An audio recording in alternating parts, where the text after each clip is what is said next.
People always say if your husband, or probably worse if your ex-husband, purchases life insurance for you, that's usually an indicator of something nefarious, aka he's probably going to try to kill you. I don't think that there is a single sign that is more blatant, more obvious than that.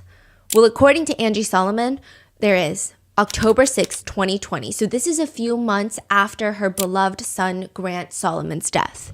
Aaron, her ex-husband, who is also the dad of Grant Solomon, he goes to purchase 3 more grave plots right next to Grant Solomon. One for Gracie Solomon, their daughter, one for Angela Solomon, the mom, and a third for himself, Aaron Solomon. Why would Angie's ex-husband purchase 3 grave plots right next to their deceased 18-year-old son? First of all, Angie and Aaron, they hate each other. They've had a very contentious divorce since 2013. They spent the past almost decade hating each other, and nothing indicates that any event took place which made them reconcile.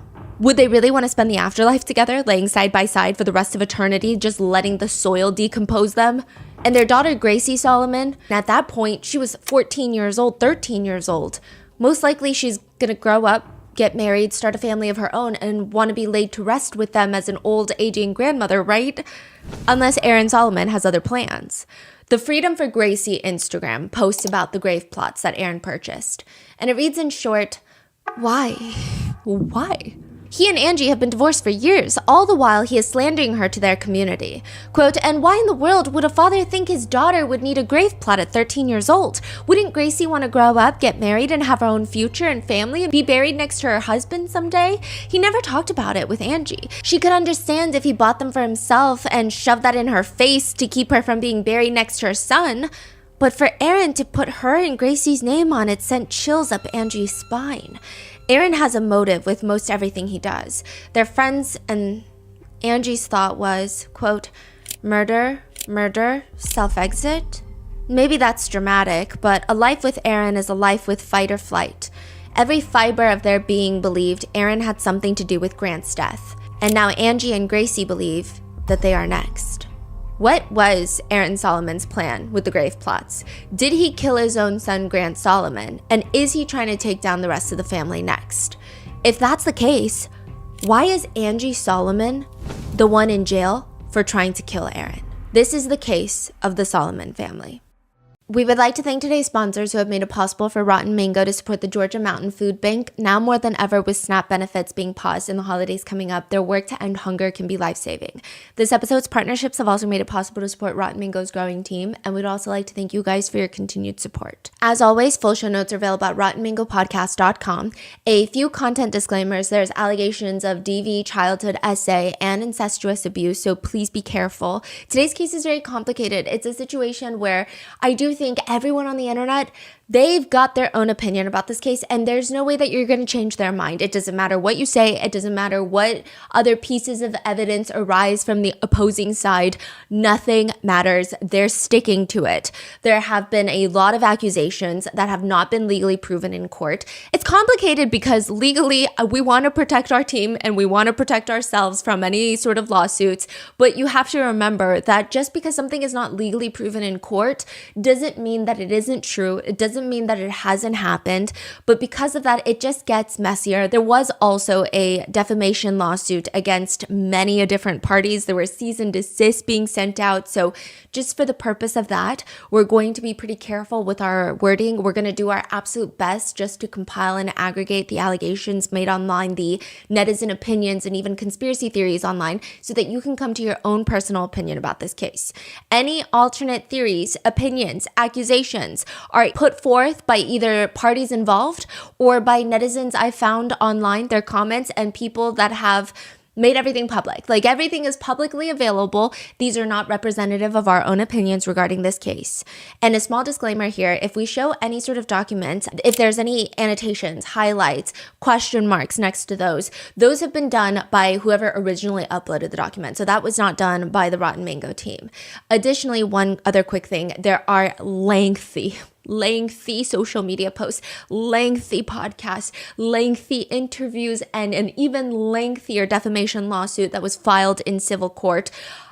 If there is a statement that I'm reading by quote, again, these are all publicly available information, but some of them have been condensed for brevity without losing the original purpose of the exact statement.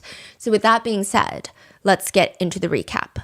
There's really no effective way to recap what happened in part 1, so please go watch that video or those podcasts first, but I'm going to give you just a timeline refresher. In 2013, Angie and Aaron Solomon go through an exhausting divorce. Angie accuses Aaron of trying to kill her. Aaron accuses Angie of spreading lies and trying to self-exit and then blame it on him, and trying to defame him as well as brainwash the kids to turn them against him, their own dad. Angie's own father testifies against her, and that becomes a huge point of contention in the whole divorce proceedings. It is an exhaustive legal battle.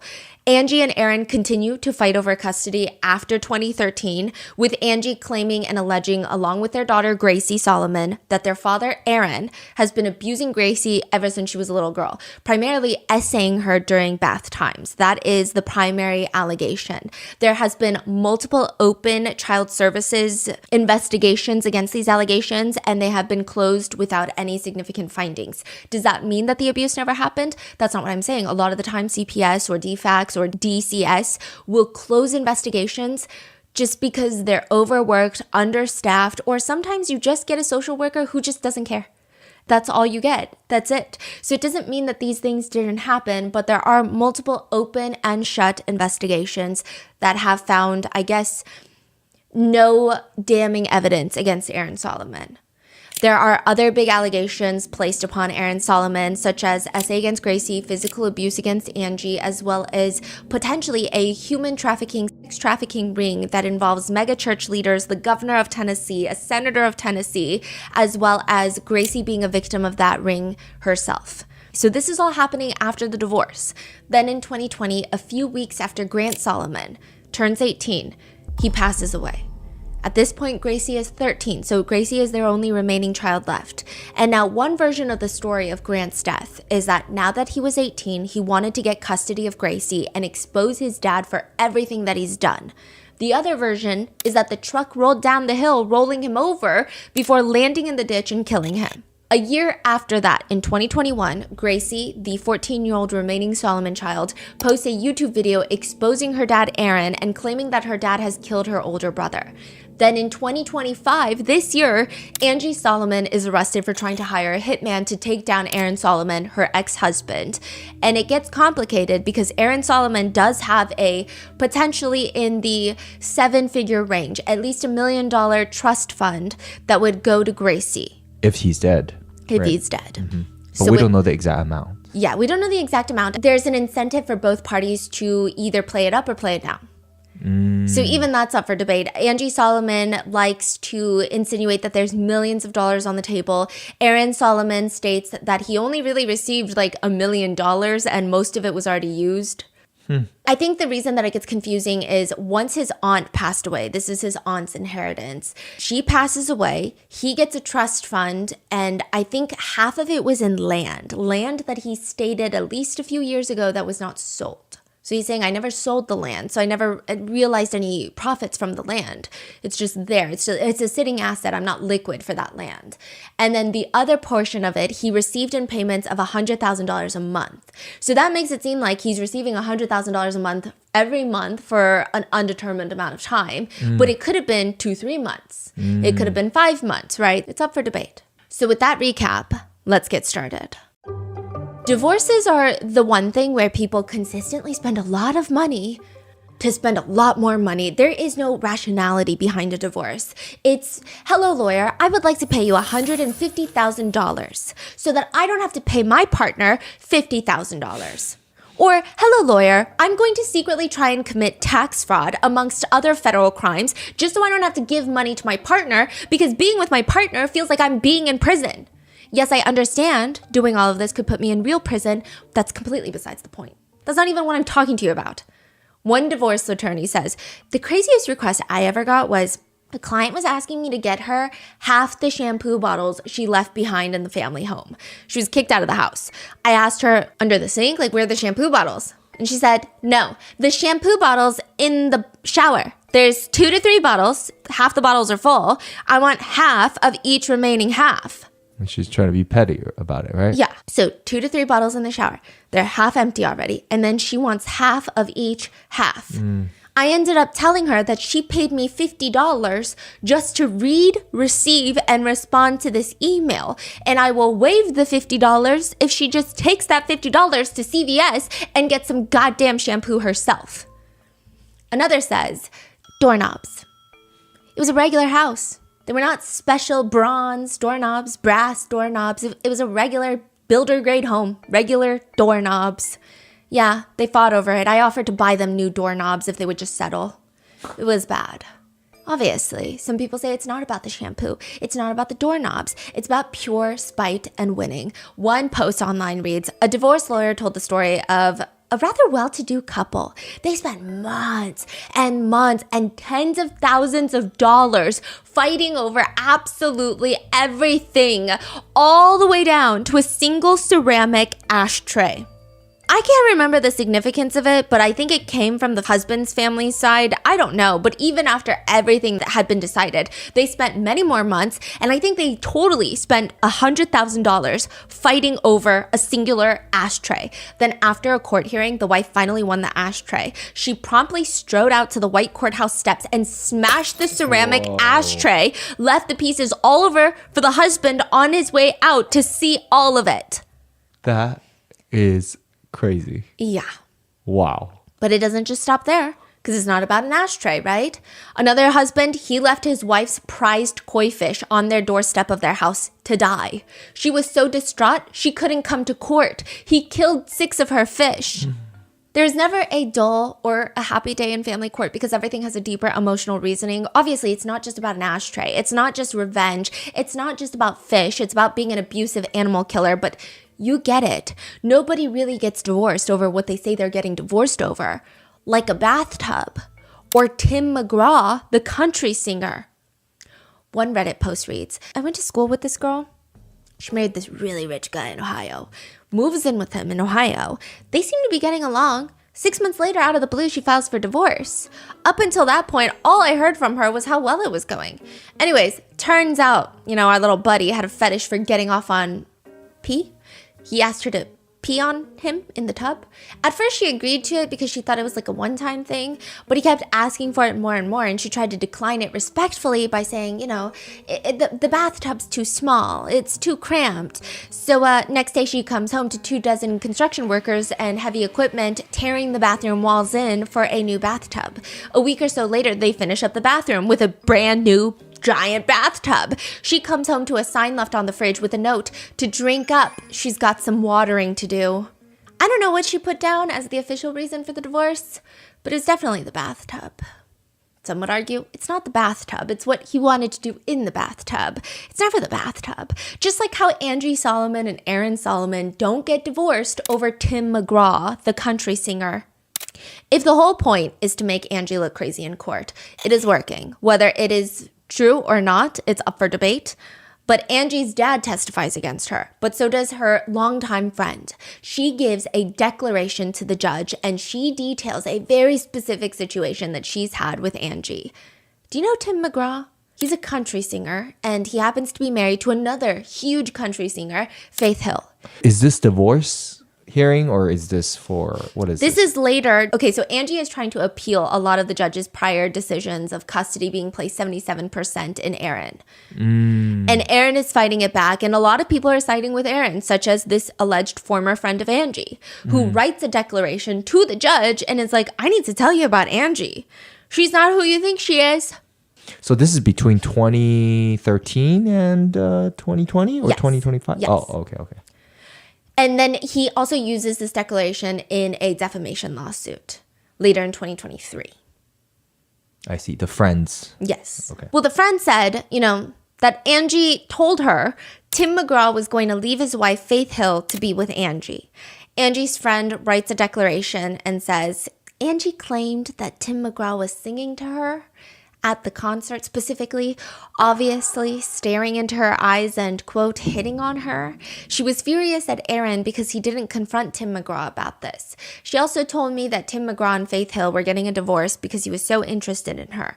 Of course, the McGraws did not get a divorce, and I believe Angie made the whole thing up. Angie is potentially having a your name moment at a Tim McGraw concert. Maybe she was kidding, maybe this never happened, but in the court system, it's not looking good for Angie. She's not getting a good look from this former friend's declaration. Nor is it a good look that her dad more or less tells the judge that he would not be comfortable if Angie was inside of his house and he was falling asleep. He says he would not be comfortable if his daughter was there while he's asleep. Nobody asked for that kind of example, but damn, he's giving them. He's telling the judge, I'm going to tell you about her condition because I love my daughter. However, she's a compulsive liar. I cannot have a conversation with my daughter. I never look forward to my daughter calling me, although I love to hear her voice. And I love when she tells me about the actions of the kids. I can never expect to have a conversation with her unless there's some untruth that's going to be told. Unless something is going to be stretched. He tells the judge that Angie can never not tell a lie. She's never been able to tell the truth, which again, this is the same dad that she filed an order of protection against, so we don't know how accurate or how trustworthy his observations are. Meanwhile, most of Angie's doctors all state that she's perfectly capable of being a good and fit mother. They do not see her ever being a danger to her kids or living in a false reality. At least that's what's been reported thus far. Side note, even in 2021, a Nashville EMT comes forward and states that he responded to a call to the Solomon family house years ago. He says he remembers when he got there, Nashville Police Department were already at the scene. They had gone into the house, so the EMTs were mainly standby outside. He was familiar with Aaron Solomon. He had seen them around the neighborhood, probably on the news. He was always cordial, and it was the same energy that night. Aaron Solomon comes out very cordial, very polite with the EMTs. He's telling them, perhaps even apologizing for his wife's actions, stating that his wife is clearly mentally ill and causing all this trouble. What are they there for exactly? A domestic dispute. Oh. Now, Angie Solomon and the two children exit the house, and Aaron's demeanor quickly changes. According to this EMT, he became red in the face, and his facial expression showed that he was very angry, very agitated, and it was very obvious that Aaron was filled with rage. He stated that he recalled that Aaron made a few steps towards Angie, but was stopped by the Nashville Police Department. Furthermore, the EMT allegedly states that it was pretty clear to him and to all of his colleagues who the instigator of this incident was, and they're all thinking that it was Aaron. So Angie's friend and father is pointing finger at Angie, but this EMT and their colleagues are saying Aaron is the problem during those fights. But I mean, you know, a lot of people have been disputing this EMT's version of events because he only came forward a year after Grant Solomon's death. And a lot of the coverage after and during Grant Solomon's passing in 2020 was very anti-Aaron. So some people are wondering if, because this allegedly happened years ago, could he really have such a strong memory of this random couple? And is it accurate? And they're calling to the fact that a lot of eyewitness testimonies are never really accurate, not because people are trying to be deceitful. It's just humans are not that smart. We're not as smart as we think we are. But others are arguing, no, like I've been an EMT, not me, but like others are arguing, I've been an EMT, and trust me, like you remember certain people and they're just like singed into your brain. For whatever reason. I mean, sometimes it's not even like the biggest, craziest call that you get. Sometimes it's just like, I know that guy from church. And so this is going to be singed into my memory whether I like it or not. But more importantly, a lot of Angie's doctors are stating that she's perfectly well and healthy. So why doesn't the judge believe her? According to Angie, a former court-appointed guardian for the kids say, "It is my firm belief that Aaron used wealth and personal connections to win favorable decisions to the detriment of their daughter Gracie, Grant, and Angie Solomon, leaving them open to harassment, sexual, mental, and emotional abuse, and leading to the untimely death of Grant Solomon." Who is this court-appointed guardian? Yeah, okay, so this is like someone who would become the kid's guardian very temporarily while custody is getting resolved. And this particular one has remained anonymous. But Angie has posted a letter showing that this was written to the judge. I don't know if it was written to the judge. I don't know if it was submitted. Technically, anyone could put letterhead and write whatever they want. I do think it's difficult because on one hand, you can understand why someone is wanting to stay anonymous in a situation like this. But on the other hand, it definitely doesn't add credibility. The former GAL says that it's all because Aaron has money, millions of dollars that he has inherited from his aunt after she passed away. Coupled with the right connections, Aaron Solomon can, some people believe and allege, that means he can just do anything he wants. I mean, just about.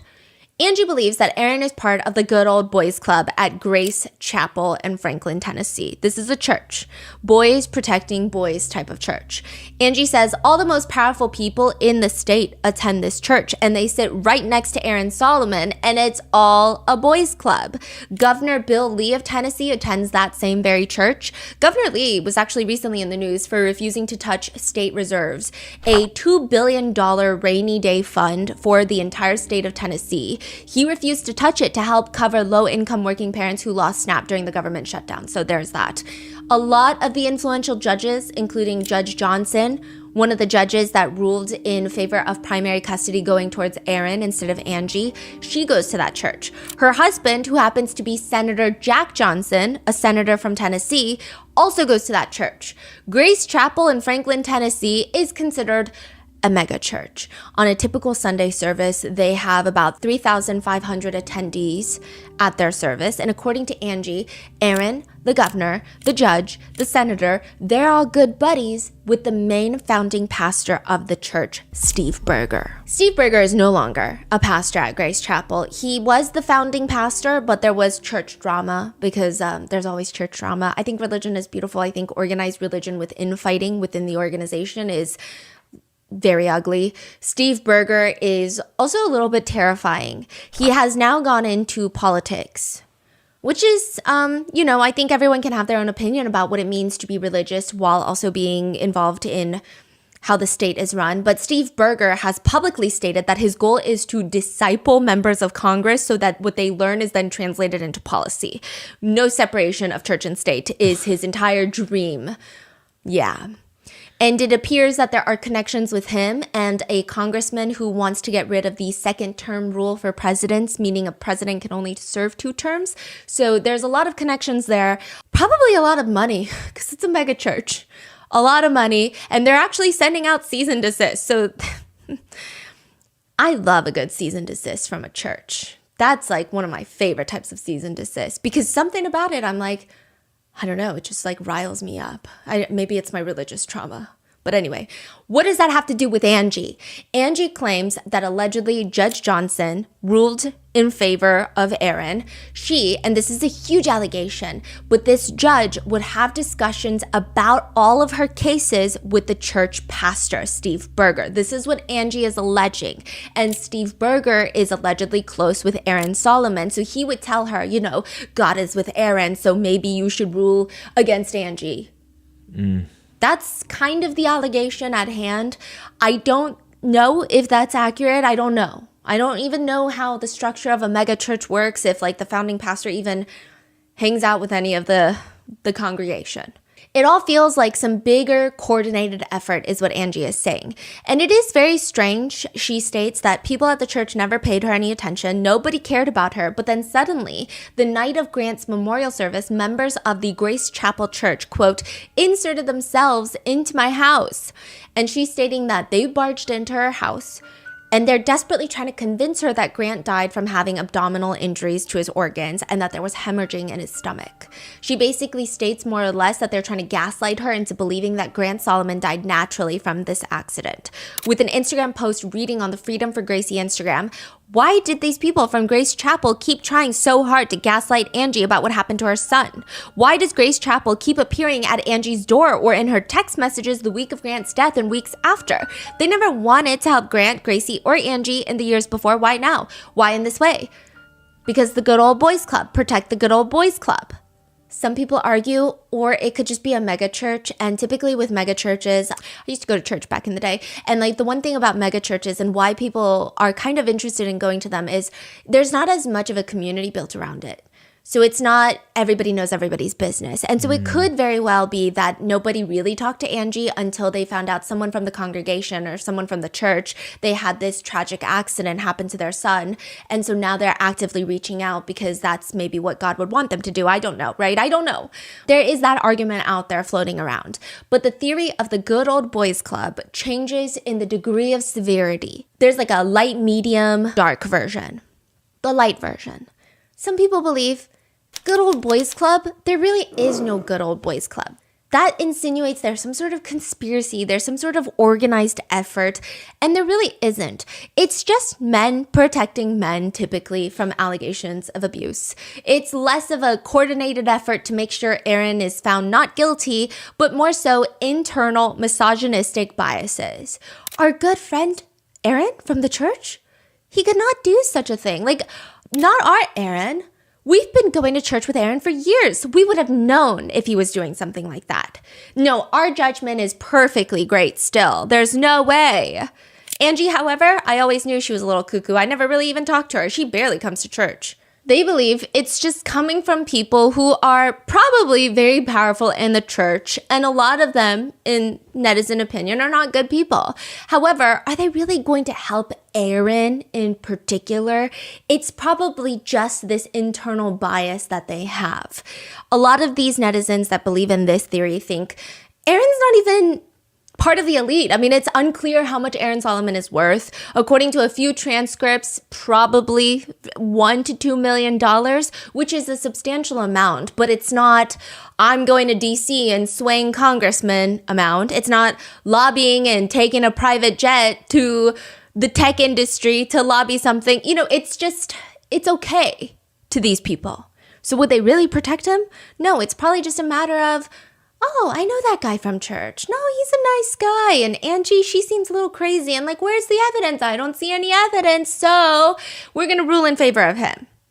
The next level up, like the medium conspiracy, is that Aaron knows something about these very powerful people and they are working together to make sure that he's happy so he doesn't tell anyone what he knows.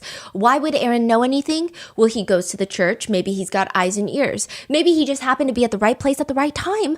Or he previously worked as a news anchor. Perhaps he came across information on Tennessee's finest and greatest people that would make it harder for them to get reelected, make it harder for them to make a bigger step into Washington.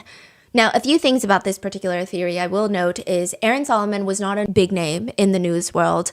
You know, he was mainly a sports anchor, not a super well-known one at that. He was not on ESPN covering the Super Bowl. He was just a local sports anchor and then a local morning news host for the local TV. It's very rare that these anchors are privy to such sensitive information about the elite, especially when you're not at the top. Mm-hmm. Like, I would think like the nation's handful of top anchors maybe know a little too much, and that might be it. Yeah. I mean, these are incredible positions, incredible opportunities. I'm not discounting anything about his career trajectory, but I'm just saying I don't think that would naturally put him in a position to gain any blackmail material or any sort of high-level information on these people. However, he could have just been at the right place, at the right time, whether it be at work or whether it be at the church. Then we have the dark theory, the most intense theory, the severity of the allegations of this one being incredibly high if true. At one point, Angie claims that these guys all run a sex trafficking ring in Tennessee, that they're all involved, stating that Aaron trafficked his own daughter Gracie to these people. On the Freedom for Gracie website, on the Angie's About Me page, it reads, over the next decade, Angie would go on to battle not only her ex-husband, but a corrupt court system, a cult-like private school, and a church with connections to the highest offices in the country. I don't know if any of these allegations are true. And also, 2 things could be true and 3 things could be true at once. So I don't know how connected all of these different facts are, but here's where it does get weird. According to Grant's girlfriend at the time, Hannah, and a lot of his other friends, Grant had set up a meeting with the founding pastor, Steve Berger, the main pastor, to talk about how his dad, Aaron, had been abusive towards him. Really? Yes. So This is pretty confirmed by like third parties. yeah, I understand some people's skepticism against Angie. I understand some people's skepticism not against Gracie, because I think that ultimately, whichever way you spin it, whichever way, if Aaron is bad or if Angie is bad or both of them are bad, ultimately Grant and Gracie are the victims in this story. Regardless, right? Some people do have skepticism towards what Angie is also alleging with Gracie. Because some people are saying that she could be manipulating Gracie or brainwashing Gracie or making Gracie say these things. Some people point to Gracie's YouTube video saying that she doesn't look comfortable. Some people say these don't sound like words that a 14-year-old uses. The fact that she's reading off of a paper, her body language, she's glancing off camera at times. People are all using that to try and say that Angie is brainwashing Gracie into saying these things. So regardless, I think when it comes from a third party who really has nothing to gain from saying anything, it's interesting. Now, Grant's girlfriend at the time, Hannah, she has corroborated that Grant never really talked much about his dad, but when he did, he just never really seemed to want to go to his dad's place. She remembered there was one time he was crying in the car because he just didn't like the idea of going to his dad's house. So he didn't. And he was always oddly very protective of Hannah around his own dad, which he thought was interesting. But she states that Grant had an appointment with Steve Berger and was going to tell him about the abuse that his dad was inflicting. Steve Berger says no such thing ever happened. Indeed, Grant did set up a meeting with him, but it was just to talk about how he can get closer to God. Steve Berger apparently states in a video, a sermon video, "You just never get a 9th grader making an appointment with you to talk about Jesus as a crusty old gray-haired preacher." But Grant did, and he sat in my office for well over an hour. He just wanted to know how he could draw closer to Christ, and it stands out to me. This was after his passing? Yeah. I mean, clearly even Steve thought it was weird that this 9th grader was like, "I just want to talk to you about how to get closer to God." So a lot of netizens are saying, yeah, maybe it's weird because that's never what happened. Steve thought it was weird. Netizens think it's weird. They all think it's part of some bigger cover-up. Because Gracie in her video claims that she told the school, she told the church, nobody did anything about it. Also, the church and the school... Going to be very careful with my wording here. They're not legally affiliated. They are two different legal entities. And they What school? The school she goes to? Yeah, so Grant and Gracie go to a Christian private school, Grace Christian Academy. And the church is called Grace Chapel Church. Or Grace Chapel, right? They're legally two different entities. They have two separate governing bodies for both organizations. It's like if... What's the connection though, besides the name? Are they run by, It seems like they're connected. It seems like if Nike were to come up with a drinks brand and call it Nike Coffee, but they created a new LLC, a new corporation for Nike Coffee, and they've got a different board of directors for Nike Coffee. I mean, legally speaking, I guess they're two different entities, but like technically, okay, I guess, I see. The affiliation is very strong. Right. Yeah, Right, okay. So Gracie is saying that the church and the school, they never did anything about it. Grant's girlfriend at the time is saying that Grant probably told Steve about it and Steve didn't do anything. So what's going on? What are they hiding? Why would the church not just go to the police? Why would they not investigate? Why would they not do anything?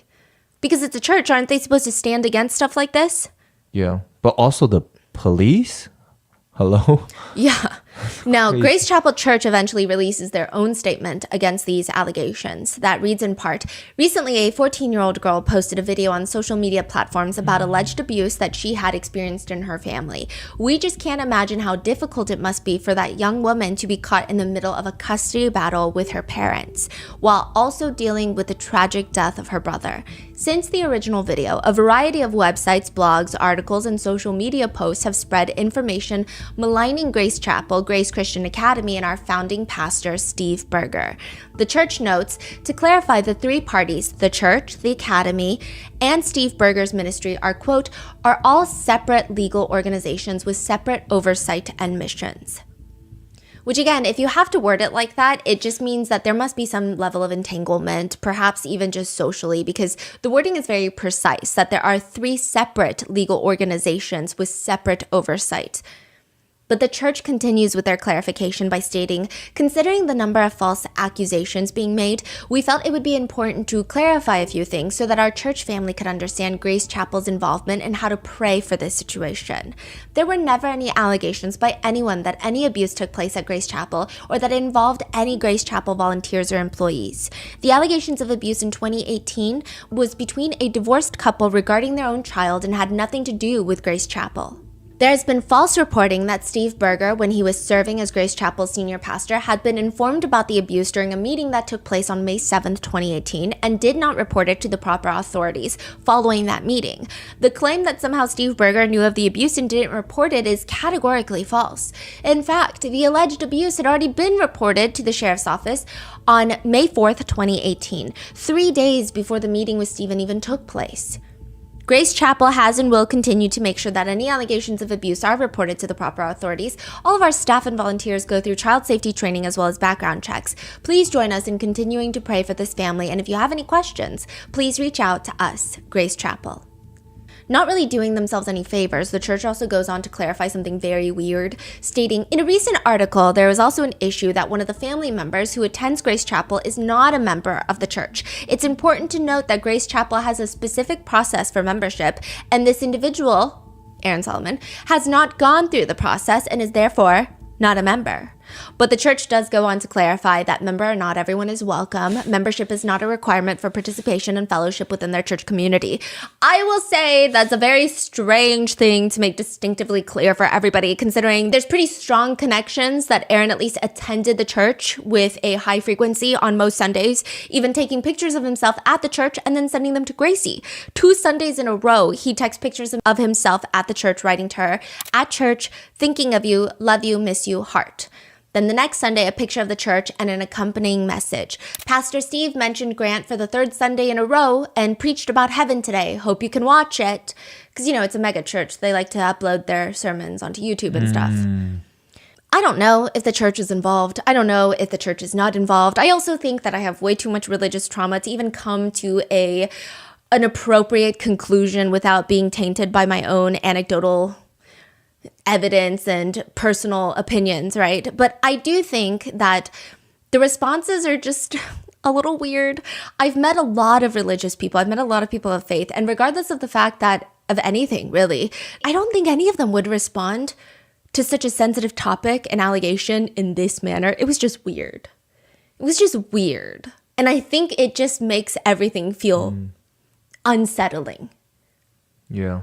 It feels a little heartless. Even the way that they write about Gracie feels a little bit heartless. The way that they write about the family, even if they are not involved, even if they're being dragged online, I think that there are better ways to go about it. I would imagine more of a business entity, a corporation, to respond in this apathetic, cold, legalese type of way. But anyway. That's just an opinion that has no indication of guilt or innocence. Yeah. Now, on top of that, the church has also been sending out cease and desist letters to creators. I don't think that I'll be on the receiving end of one. However, it would not be the first time. It actually just gets me more riled up. So there's that. They've been sending it to YouTubers and stuff? Yeah. They've been sending a lot of cease and desist. Really? Yeah. But it's just weird. Again, overexcited legal action is not a sign of guilt. I just personally think it's weird behavior. Also, while we're at it, though, I also think the school is weird. The school that both Grant and Gracie went to, Grace Christian Academy, they are, again, I think, closely affiliated, even though they have separate legal and governing structures between the church. Regardless, Gracie said at that age in her life, when she was just figuring out what had happened to her in the abuse, she had nobody to talk to about the abuse. So she's talking to her friends at school, telling them what's happened to her. And the school tells her to stop. There's a video recording that has been posted on Freedom for Gracie, where it's school staff telling Gracie and Angie that a lot of the kids have been impacted by Gracie talking about what happened to her. Like a secret recorded audio? Which, side note, Gracie says, again, nobody would listen to her. The police won't listen to her. Child services won't listen to her. The church won't listen to her. So, who is she supposed to talk to about it? And she has so much trauma, so she's talking to her friends about it. Mm-hmm. I mean, who else? And the school administrators are heard saying, I've had 3 parents over the weekend that said, my child came up to me and asked me, what is sexual abuse? Where is this coming from? Mm-hmm. So a lot of kids are being affected by what she's gone through and what she's telling people, and then they're so young. We're talking about 10 and 11-year-olds, so they don't know what to do with it, and then they go tell somebody else, and then it's like, I just don't want it to like become the talk of the school or to grow a life of its own. I get it. I think it could be startling for some parents, but also it could be a great time to teach your 13, 14-year-old kid about abuse and what to do if you witness abuse, or if your friend tells you about abuse, or if you become a victim of abuse, or, I don't know, teach your kids not to abuse. The school, though, the tone they use makes it seem more like it's upsetting the parents, it's upsetting the kids, they're not ready to have this conversation, so let's not talk about it. The school administration then goes on to worry out loud about this becoming the talk of the school, saying for her sake, it isn't just about 6th grade for her. This is, you know what I mean? These are her peers all the way up. So I don't want something that's going to be detrimental to her, that's going to, she's not thinking about the future. She's thinking of right now. But I'm thinking about the future and how this is going to follow her and her peers. And then I also have to think about what other students who are now having to deal with this. And not just from a school perspective, but as a mom who's raised daughters, I'm looking at Gracie's next 6 years, not just right now. And the things that are said and the opinions that are formed and all of this is going to affect her freshman year, her junior year. So they're all just worried about her. So they heard, at this point, the school, all these adults and all these, people heard what happened to Grace, because that's what she's telling everyone. And their concern is that's going to affect her future. That's going to affect everybody else's school life. Yes, so I was able to dig really deep into some local forums. I think it's confusing and conflicting. Interestingly enough, more people on a local scale in Tennessee seem to be more on Aaron's side. Okay, tell me more. Now, what does that Angie mean? states that he waged a local campaign against her, spreading lies about her. Okay. And so that's why she had to take it public on social media to get the truth out there. But then other people locally are arguing that the teacher probably said it like this because the teacher doesn't believe the abuse happened, and the teacher believes that Angie is brainwashing the daughter. So this is the teacher's way of saying you're brainwashing your daughter, and now you don't even understand the implications. This is her life now. It's not just a conversation she's having, this is going to impact her. Yeah, I guess. Yes. Yeah, I guess the feeling is I feel very conflicted because I feel like we don't know the full picture, right? What truly happened. We obviously don't want to spread lies or whatever. But what made them believe that Angie is lying, I guess? It's just so frustrating because the police are not investigating. But how do you know if this didn't? 100% sure that this didn't happen. Do we know this? We don't know this, right? We don't know this. I also think maybe being a police officer in this case, being a social worker, being the judge in this case is trickier. These are trickier things where there are massive implications to whether you close an investigation or how you rule in the court system, because there are lifelong things like custody being held by one person or one person having supervised visitation. There are lots of implications. I think it's weird that a lot of these third parties, like the school, are being the judge and the jury. If it were me, I don't think that would be how I handle it. It's just, okay, well, this is what's happening. And maybe it is a good time to talk to everybody about what to do if your friend is talking to you about abuse, or how to speak up after you feel like you have been a victim of abuse, how to not abuse people, how to see the signs of abuse. I feel like that would be a great time. I think there are heavier implications for specific roles, and they need to try and give some sort of verdict. Like the police, they need to have some sort of verdict in terms of closing a case or not. Same with social workers, same with the judge. But when you're just at a school, I don't know why you have to decide that maybe Angie is lying, so maybe I should handle it this way. Furthering Angie's point, there are videos of Aaron coming to school to pick up Gracie from school. And I've tried to play nice and be nice about it, and you've been with Mom way more than you're supposed to, and way more than what the judge said. There shouldn't be supposed to. It doesn't matter what you think right now. Gracie has clearly told the administrators that her dad is abusing her, that she is terrified to go with her dad. And the tricky part is the judge has stated that she is to be placed in her dad's custody. So her dad's picking her up from school, and the headmaster is just telling Gracie that these allegations are old news and she's got to get in the car with her dad. It just gets so bad that the headmaster of the school puts out a video statement saying, please come to us so that we can give you the truth. I always say that we're not going to believe everything that your kids tell us about you, so please don't believe everything that your kids say about us. What is going on? That seems to be kind of the way that they do things. I don't know. I guess it's just weird. Again, there's no implication of guilt here through my wording. I'm just saying that in my personal opinion, it's just a very weird situation. But when it comes to allegations that Angie has brought against Aaron, there isn't as much concrete, detailed evidence to the allegations as maybe a judge would want. It doesn't mean that these things didn't happen, but just the nature of a lot of assaults, the nature of being essayed by someone, allegedly by someone that is your guardian. The whole point is to not leave evidence. The whole point is to not get caught. So we don't really have much concrete evidence, but we do have heavily disputed pictures. Remember we talked about the bruising on Gracie's upper thigh? Angie claims that it was from abuse. Aaron claims it was from a swimsuit. It's not clear. There's also another picture that Angie shows as evidence of Gracie's eyes. Her eye bags are super swollen. She has dark circles. Angie claims that this is after Gracie was with her dad for an extended period of time. She would come back, and this was clearly a sign of abuse. I feel like my eyes have looked like this before. It's like some sort of really bad allergic reaction. She did have eye surgery previously. I'm not sure what it was for, but there are mentions in a court transcript of Gracie having eye surgery and then moving into the primary bedroom with her parents for a while. So I don't know if this is from the eye surgery. I don't know if she's always had issues with her eyes. So there's just been all of these heavily disputed pictures. Everything is disputed is what I'm trying to say. So it's very hard to definitively say anything. But one thing that seems less disputed is Grant Solomon's death. Most netizens think it's very suspicious. One netizen writes, I mean, this makes no sense. Whoever is covering up this murder is an idiot. Everyone sees it, yet the justice system has done nothing. Aaron Solomon should be rotting in a jail cell for first-degree murder. Another comment reads, Angie was railroaded in her case, and she had to jump through all these hoops to even just be able to see her children. The courts made her out to be a mad woman, completely crazy and unfit. Which is maybe why Angie felt compelled to take matters into her own hands by trying to hire a hitman who happened to be an undercover agent. 5:30 p.m. Friday night, Aaron gets a phone call. It's not a number he recognizes, but he picks it up.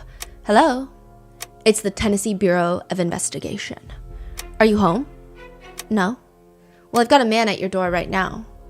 Aaron says he already knows it's probably to do with Angie. He's explaining to the investigator that he's actually out of town, ironically, for a wedding, a celebration of love. Aaron says the investigators pretty bluntly just tell him, well, since you're out of town, I'm just gonna go ahead and tell you, we arrested your ex-wife. She tried to hire someone to kill you, and she's being booked right now. Aaron says in that moment, he just, quote, I was in disbelief. I was in shock. I was like, you gotta be kidding me. This is not real. This is not happening to me. And since the divorce, Grant's death, and the subsequent social media discourse, Aaron has decided briefly to sue Angie and her friends. Angie's friends? Who are they? Yes, who are also helping her allegedly run social media accounts that are, Freedom for Gracie's website, her Instagram. Some of them are posting on their personal pages, but for defamation. Aaron's attorney argues in this defamation lawsuit that the defendants, Angie and her friends, are only concerned with destroying plaintiff and generating outrage on social media in an effort to raise money and sell products. While they have tried to paint themselves as noble defenders of free speech, in reality, this is a campaign of malicious bullying, cyberstalking, generating clicks, and spreading lies. So there are three camps of people. One, who believe that Aaron is an abusive killer and he found a way to make Angie seem crazy so that no one in the justice system believes her, and he's getting away with not even just essaying his own daughter, but for killing his son who was trying to save his sister. I'm sorry, what happened to the defamation lawsuit? So he decided that he was not going to go through with it. He withdrew his defamation Really? lawsuit. And I think the main reason is this was like I forget how many pages that lawsuit was. It was a lot of pages, and there was so many exhibits. It was hundreds of pages. The whole point of a defamation lawsuit is to argue that you have lost a lot of money. There was no way to prove that he lost money, and also the fact that he hired an attorney to put together this very heavy documentation. That's going to cost a lot of money. Defamation lawyers, they don't do anything pro bono typically, and they don't just like write a whole lawsuit and file it for free. So I think it just would have just burned money. So it, again, or he could have known that he's lying about being defamed, right? I don't know, right? You could spin it either way, but just let's say benefit of the doubt, it could be just the money wasn't making sense. It could be also the fact that he knows that Angie maybe doesn't have money. So it's like, okay, you're spending all of this money. Angie doesn't have money to give, even if you win.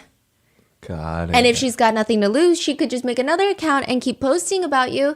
And then you got to go through another, it's... I see. That makes sense. Or it could be the fact that he knows, allegedly, some things Angie claims could be true, could be the allegation, right? Everyone wants to see it a specific way, so you could see it all the ways.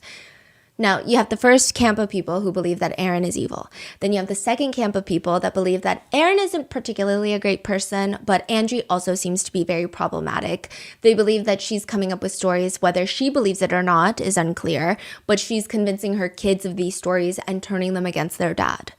Then you have the third camp of people. They believe both of them suck and both of them are abusive, probably in their own ways. They think that Aaron is suspicious, especially in connection with Grant's passing, but they also believe that Angie is strange in the way that she's going about everything. So the three are, to put it simply, Aaron is bad, Angie is bad, and both of them are bad.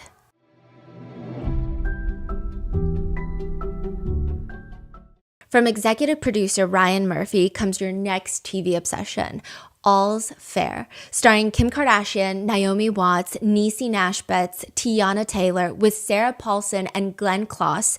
A team of female divorce attorneys leave a male-dominated firm to open their own powerhouse practice.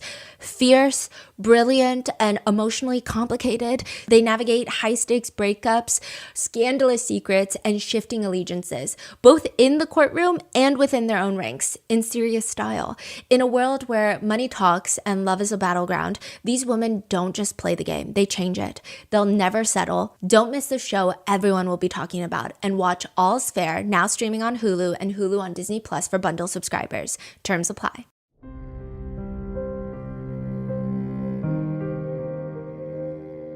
What happens when a funeral home cannot fit a body into a casket? I mean, it's a particularly niche problem that I don't think most of us would be on the receiving end of solving, but apparently Williamson Memorial Funeral Home in Franklin, Tennessee has that exact problem. And according to Angie Solomon, she believes their solution was to break her son's ankles so that he would fit into the casket. And now this is from Daily Mail, so it could be as credible as a rock that just flew in through your window with a note. But it states that Angie saw Grant's feet. They were contorted. This is during a private family viewing prior to the funeral, and she demanded that the lower portion of the casket be open so that she could see what the hell is going on. She apparently tells Daily Mail that she almost fainted when she looked inside the casket, and there was nowhere on the hospital records that indicated that his ankles were injured, but they looked like they had been broken. So it must have been done by the family home in order to fit him into the casket. No, because there's no other solution. There's no other reason for it. There's no other answer. Then it's been alleged that someone from the funeral home told her that they broke Grant's ankles so that he could fit in there. These allegations kickstart a Tennessee Department of Commerce and Insurance board investigation, and they have at their board meeting a statement. There was no evidence present other than the mother's recollection that the descendant's ankles had been broken, as alleged. The funeral home has said after the conclusion of the Tennessee board meeting, these allegations are intentionally defamatory, especially knowing the closure of the complaint with the Tennessee board. So ultimately they say this is not true. There's no evidence that this has happened other than Angie Solomon's word. But others think that it's weird because just 14 months after Grant's death, Angie Solomon's son's death, the funeral home is sold to a new owner. which could point to a bigger conspiracy. Or it could just be a very normal sale. But clearly, this whole situation does beg a bigger question. Is Angie Solomon unwell? Is she accusing people of things that are not real? Or is there a bigger conspiracy at hand? So we've covered pretty in depth Aaron is bad. Let's go through Angie is bad. Aaron's big claim is that Angie is mentally unstable and has been. The judge clearly saw that in 2013 during their divorce proceedings and placed primary custody in his care. But even with that, he states that he wanted her to be part of the kids' lives. So he let them see her more than they were allowed to see her, as decided by the judge, adjudicated by the judge. And she has been planting seeds in their minds ever since then. More or less, these are his claims, that Gracie has been brainwashed via parental alienation, which is when one parent alienates the child from the other parent by spreading lies and manipulating them. It's actually a pretty common thing, but, to believe that her dad, Aaron, has been essaying her since she's a kid. He believes the video is part of that evidence. The court even decides that because of that video that Gracie posted, they need to place her in DCS custody because it's just, quote, fear of psychological harm. When Gracie posts that video on YouTube in 2021, she was in Angie's custody. After that YouTube video goes up, Gracie is briefly taken out of Angie's care by the Department of Child Services because they think that there is fear of psychological harm being done in the household. One of Angie's former friends even tells the judge, Angie will say whatever she needs to say to get whatever she wants. She can be extremely persuasive to a grown adult. How much more can she influence a child? I am appalled that she has destroyed Gracie's relationship with her father and completely disregarded Gracie's best interest in privacy in mounting this campaign against Aaron. Aaron's lawsuit against Angie states that Angie and her side have allegedly shared highly confidential documents and testimony from juvenile court proceedings that contain sensitive information about their children with the intent of those being shared online. So his whole argument is like, if she were a good mother, she wouldn't even do this. Others are arguing, well, she did go to the police. She did go to child services multiple times before resorting to this. It's not like this was the first step in her process. So people are confused. I think each side has their own belief. The whole thing, though, Aaron is saying Angie is ruining Gracie's life without even considering what she's doing, all for the sake of taking him down and getting donations. He states in his lawsuit, I do not blame Gracie for these ever-changing allegations. I believe she is merely a victim of severe parental alienation by her mother. She has been hearing horrible and untrue things about me from her mother since she was a small girl. My name is Gracie Solomon. I'm 14 years old, and I'm here to tell my story. I just want to say before we get into any of this that it's coming straight from me. It's all me, and no one else is telling me what to do. In the video, Gracie states that she's doing this on her own free will. But later in a podcast, Gracie's not there, but Angie states that because of that video, Gracie was placed in DCS custody, and she says, for the video that she didn't even willingly do. For the video, she didn't even willingly do. AKA, so did she willingly do the video by her own free will, or was it not? I don't know. That's bad. For Aaron's lawsuit against Angie, he provides a lot of declarations, sworn documents by people who want to share their perspective with their judge, mainly anti-Angie perspectives, which either means a lot of people don't like or don't trust Angie, or this could be the good old boys club at work. I don't know. I guess it's up for you to decide which one is true. The funeral director gave a declaration to the judge where they state that Angie was there with Aaron when the entire family purchased grave plots near Grant's gravesite. So she's saying, I'm so shocked that because I went online, and Angie is making it seem like she came across this information and was so shocked and thought it was like, oh my God, all I could think about was murder, like he's going to murder us, basically. But the funeral director states, I asked who would be handling the financial part of the arrangements. Miss Solomon was adamant that Mr. Solomon would be handling all contracts and payment, and that she would not be responsible for the payment. Basically saying that Angie was the one that wanted it more than Aaron, it seems. They write, any suggestion that these plots were selected or purchased without the knowledge or input of Angie Solomon is not accurate. Side note, she also states how they have strict policies of not having loose items on the grounds. Like, it's very hard for them. This is actually across most funeral homes and memorial grounds. You can only have very specific vases that are usually like welded into the signage, the marker, the grave marker. You cannot put anything on next to it on there? You cannot. Like, you cannot go and place teddy bears. Okay, so typically what happens is the weekend of a funeral, you can. Right. They don't want things just everywhere. But you cannot, because just maintaining the ground, they have to mow the grass. A lot of people pay a lot of money for specific funeral sites because they want their loved one's gravesite to be well maintained and the grass to be lush and all of these different specific things. And so it is a strict policy that they're not allowed to have loose items on the ground. It's very hard for them to maintain. Well, for Grant's gravesite, the funeral director says in her declaration that for a long time people were leaving baseball stuff, like baseballs, loose baseballs, baseball bats, like little baseball figurines, baseball hats, like all of these things. And the funeral home tried their best to be accommodating, not just for the weekend of the funeral, but even for a little while after, because they were thinking, well, this is a young man who died abruptly, so we want to be as accommodating towards any friends or family who are just making their way out to the gravesite to pay their respects. But then eventually it's like, okay, now we got to stop the loose baseballs and all of these things. She moves the baseball items from Grant's gravesite. She's like, I moved it. And Angie comes in furious, and she keeps accusing Aaron of removing all of the things that she left. And the funeral home director calmly states, like, it was me that removed it because, as I've told you before, you're not allowed to leave these things here. And like, I thought you knew, but anyway, now you do know, right? She thought that was it. But then, quote, I later found out that someone posted on social media that the items were taken off of Grant's grave, and the implication was that Aaron Solomon had the items removed, which again was not the case and had been explained to Miss Solomon. Now, the strangest part of this is that Angie's family supports Aaron, not Angie. According to Aaron's lawsuit, he states that during the divorce proceedings, Angie's own dad testified that Aaron never abused the kids. I don't know what that testimony means. I don't think it means anything, because I think that a lot of abusers get away with abusing victims with nobody knowing. Like, I don't know what that means. But he allegedly states that he's seen Angie brainwash the kids against their own dad.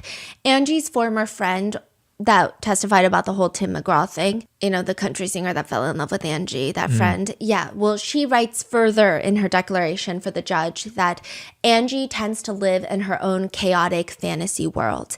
Oh, so even about the whole fact that Aaron was either fired or let go or walked away from his job at the news station, that's been highly debated. Angie states that he was pushed into a corner to resign because they found inappropriate, not safe for work files on his work computer, and they didn't want a scandal. So he then had to quit. Aaron is saying that's not at all what happened. In fact, like, I got promoted to being a morning news anchor, but they wanted restructuring to happen and they wanted me to go back to sports. I didn't want to go back to sports. And Angie was the one that was like, hey, then you should go find a company that values you for what you're worth and not just stick with this company and let them bulldoze you. Angie's friend states that was the case. She says, quote, Angie started a very dramatic Facebook blog about the horrible things that WSMV was supposedly doing to him. I remember thinking it was not very professional and would probably ensure that he would not be hired by any other news organization. So she's saying, like, Angie never mentioned at the time when this was happening, at least to her, that there was any sort of pictures found on his device. In fact, it seemed like she was mad at the news station. And she was going on Facebook and writing these things, which we couldn't pinpoint, but, I thought it wasn't professional because then he's not going to get hired by any other news station. I see. I will say another fellow news anchor of Aaron's posted in 2011, Dear friends, you may have noticed my longtime friend Aaron Solomon hasn't been at my side at my news desk. I wanted to let you know that Aaron has decided to resign. Some changes were coming, and although he was asked to stay with Channel 4, Aaron decided to leave and concentrate on him and his wife's business. I will miss my friend, as I'm sure you will too. I appreciate your concern and your loyalty to Channel 4. Blessings, Holly. Okay, so it sounds like there's no bad blood when it happened. Yeah, so I imagine because Holly was his morning segment fellow news anchor, so it was the two of them. And I imagine if they found not safe for work things on his device, if I were Holly, but again, I don't know Holly, right? If I were Holly, I wouldn't write that. Yeah, I'd be like, good riddance. Like, that was crazy. Yeah, he's not a good person, and I hope he never gets a position of power, and I hope he can never get hired anywhere else ever again. I've seen people say, well, what if he and Holly were having an affair? And I think it's like, if it's one person, if it's just the pastor or just Holly or just the teacher but I think it becomes like a very widespread net that's occurring right now. So it's all a bad look for Angie. However, I do think this part is weird, but according to court transcripts from this particular hearing back in 2013, the judge literally states that he never hears proof from witnesses. Like, that's not his thing. But he wants to bring in Angie's dad to hear from him and get his side of things, even though he normally doesn't do that. So, like, why are we doing that now, right? I don't know. The judge continues to ask Angie's dad about what happened after, and he's focusing on the shower incident. That's like the biggest thing about the divorce proceedings is, did Angie try to self-exit for attention in the shower? Because remember, yeah, he's saying it was for attention. Or did Aaron try to kill her? So the judge is asking Angie's dad about what happened, even though he wasn't at the house at the time that this took place. Yeah. But he's being asked, and the judge is giving time to this matter, and I thought that was weird. But he doesn't even see her at the hospital. Angie's dad doesn't even see Angie at the hospital after this shower incident. So I really don't know why he's being questioned in any of this. But he says, for Aaron, he had to, when he found Angie in the shower, he had to fastly get the dryer cord from her neck. And again, I don't know how he knows this. This just hearsay because Aaron probably told him, and that he did not have time to take a picture with his cell phone. And when he called me, he was outside the house, I think. So remember how Aaron finds her in the shower. She comes to, she's fighting him, punching him, and is like, get off of me. And then according to Aaron, she's like, I'm going to beat you up for 2 hours until the kids wake up. So then he leaves the house, leaving her with the kids. And then he goes in the Kroger parking lot to call Angie's parents, which I also think is weird. I think it's very weird. If I am having some sort of situation, I would imagine you call the police. I would imagine you call the hospital for my own well-being or something. I would think it's weird if you call my parents, especially parents if I'm not getting along with them. It's one thing if I get along with my parents, and I do, but for Angie, she never got along with her dad. She filed an order for protection against her dad before this happened. And he found her because, allegedly, he found her because she tried to exit. Yeah. So then he leaves her alone. Yeah. For hours. Yeah. With kids. With the kids. And if you would think that someone is in a state of self-exiting, they could also take the kids with them. Yeah. That's so weird. So it sounds like from both sides, there's some kind of altercation that happened that night. We just don't know what exactly was the cause. Yes. And the only person that might know would be Grant. Because according to Angie's story, Grant woke up. And that's why Aaron stopped trying to kill her. According to her. Yeah. Right. But according to Aaron, neither of the kids ever woke up. And he didn't want to alert the kids. The way Aaron describes it, it's almost like this type of stuff happens all the time. So it's not even like I'm going to call the police. So it's not like a shocking moment. It's kind of like, here goes Angie again. That's how he describes it, and why he's not calling the police or taking the kids or like doing something very drastic.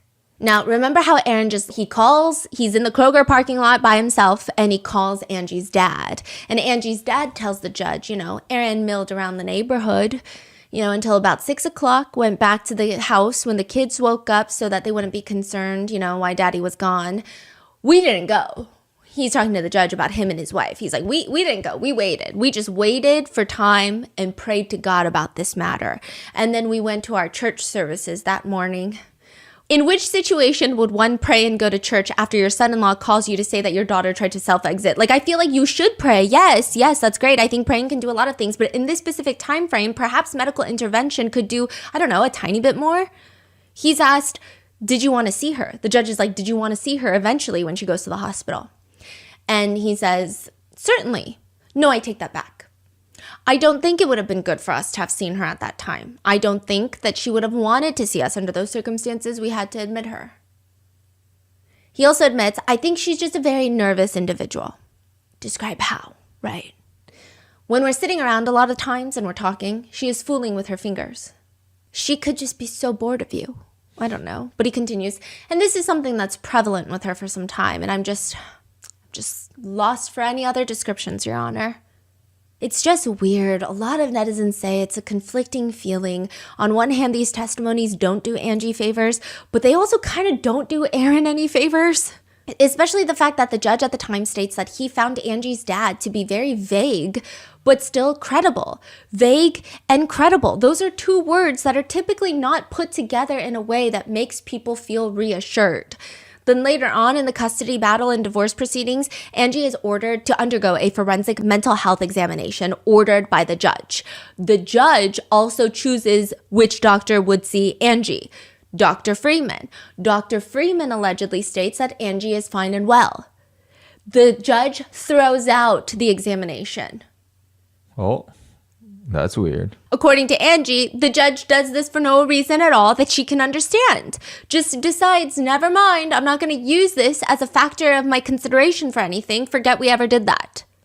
That's not the only thing the judge refuses to let into evidence. But according to Angie's side, quote, the judge would not let this be presented because he looked at Angie and said, you wrote this yourself. You are mentally ill. If you send one more letter to me, I'll have you thrown in jail. That's crazy. Yeah. That's according to Angie, though. Yeah. Not court transcript. No, according to Angie. That's crazy. Yeah, I mean, there are parts of the court transcript where the judge is like, I think you're lying to me. I think you're lying to me, and I think you're unwell. Yeah, I will say not helping Angie's case is that this person who wrote this letter wants to remain anonymous, so it's not like it could be easily cleared up right now, whether or not the judge is right. However, the letter reads in short, my name is blank, redacted. I'm writing to share my concerns. It goes on to talk about how Aaron is not a great coach at kids' sports games. However, Angie is a great coach at kids' sports games. And then, quote, comments from citizens reflecting Aaron's behavior have been the following. Something's not right about Aaron. Secretive, sneaky, shifty. He has a lack of eye contact. He's awkward and he's untrustworthy. So it's slightly vague. I don't think that it would have been helpful regardless, but the judge doesn't allow it, even though other vague things have been allowed, like the finger fidgeting. However, I will say the judge is weird. At one point, Aaron's defense attorney, while questioning Angie's dad on the stand, who is clearly not doing his daughter any favors, the attorney asks him, does Angie lose her temper easily? Angie's attorney objects because that's a very leading question, to which the judge responds, it's close, but I'm going to allow it. I'll allow it. Auntie Bev strikes again, okay? So they allow it. And Angie's dad responds, yes, she does. However, the judge is like, can you give us a specific example of how she loses her temper easily? And he says, I believe my son-in-law has briefed us on. I'm asking things that you have witnessed. The only time she lost her temper with me was on the phone, the last conversation we had. Okay, so does she lose her temper easily or just one time? That doesn't sound like someone that has a short fuse. The judge then asks him, what part of her behavior was causing concern? Because her dad testifies it didn't feel safe for her to be around the kids. He doesn't even feel safe taking a nap if she's in his house. The judge is asking, like, is she hallucinating? Is she seeing things that don't exist? Is she paranoid? Like, what does she think people are out to get her? Oh, yes. Yes. Give me an example of that. I just wish I could recall them. She's always had a very jealous heart towards her husband, feeling that he was always involved with other women, and she's expressed to us a lot. And I don't know what kind of illness that would be, under what entitlement that would be under, but Your Honor, I just can't give you an exact illness. I know that I would be very concerned with her being with my grandchildren at this time. To which Angie's attorney pipes up and is like, what if Mr. Solomon was having contact and communication or relationships with other women? What if your daughter was really telling you the truth about that? Ma'am, I'm a man of the Bible, and I believe in truthfulness. And I try to, I just despise in my life constantly hearing turmoil. Yeah. Oh. So my feeling about the dad is, even if the abuse is happening, he's not one to listen. Yeah. That tells me everything I need to know about the dad. So that tells me his entire testimony means nothing, at least to me personally. Constantly hearing turmoil and this going on and that going on and this going on. And I just asked you, sir. I never believed it. I would never believe it until you showed me proof. But after all of that, the judge states that Angie can no longer bring new claims against Aaron for at least 6 years until Gracie is at least 18 years old. A judge declares that Angie is an abusive litigant and blocks her from fighting Aaron in court until 6 years later. which is incredibly aggressive, right? But it is stated in Aaron's new lawsuit that a lot of it has to do with the fact that during their divorce, someone had reported to the Department of Child Services, like during the divorce proceedings, that Aaron Solomon is abusive. And they investigate and they close the case. They don't find any abuse. Doesn't mean that there wasn't abuse, but they state that they don't find any abuse. Now, Aaron Solomon is like, I'm pretty sure Angie did that to get the upper hand during the custody battle. Angie testifies on the stand. No, I didn't. So the judge orders DCS workers to report who made the initial accusation, and they more or less state that it was exactly Angie Solomon.